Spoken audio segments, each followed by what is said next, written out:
네, 여러분 안녕하세요. 몽키의 인사드립니다. 오늘도 간추린 필리핀 뉴스와 정보 들려드리겠습니다.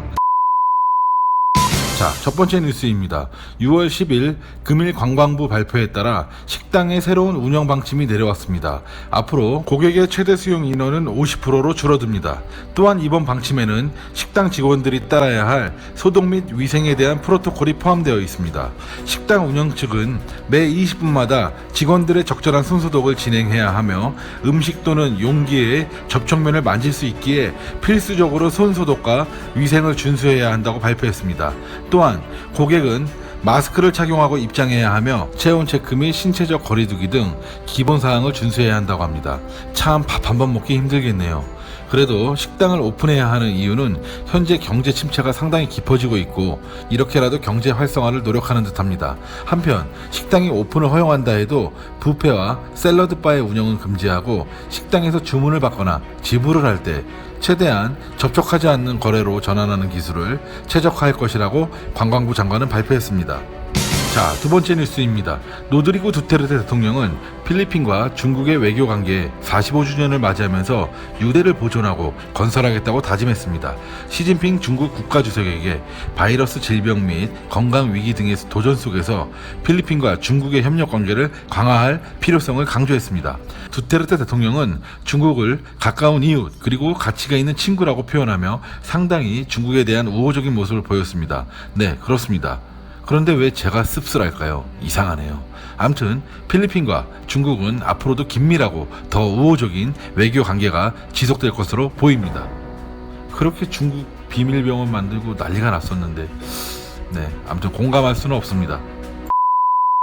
네, 세 번째 뉴스입니다. 필리핀 사람들이 가장 많이 이용하는 소셜미디어 바로 페이스북입니다. 하지만 현재 코로나 사태와 국가 위기의 상황 속에서 페이스북으로 퍼져버린 가짜뉴스들 때문에 정부가 화가 많이 났습니다. 무섭죠. 가짜뉴스를 퍼뜨리고 위기의 시기에 취약점을 이용하는 사람들을 용납하지 않을 것이라고 발표했습니다.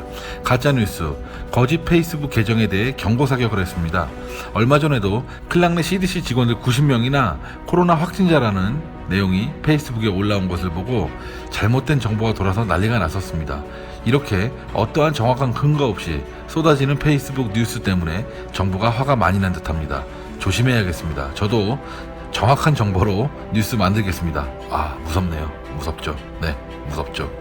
오늘의 마지막 네 번째 뉴스입니다. 많은 분들이 궁금해하시는 정보가 될 것 같습니다.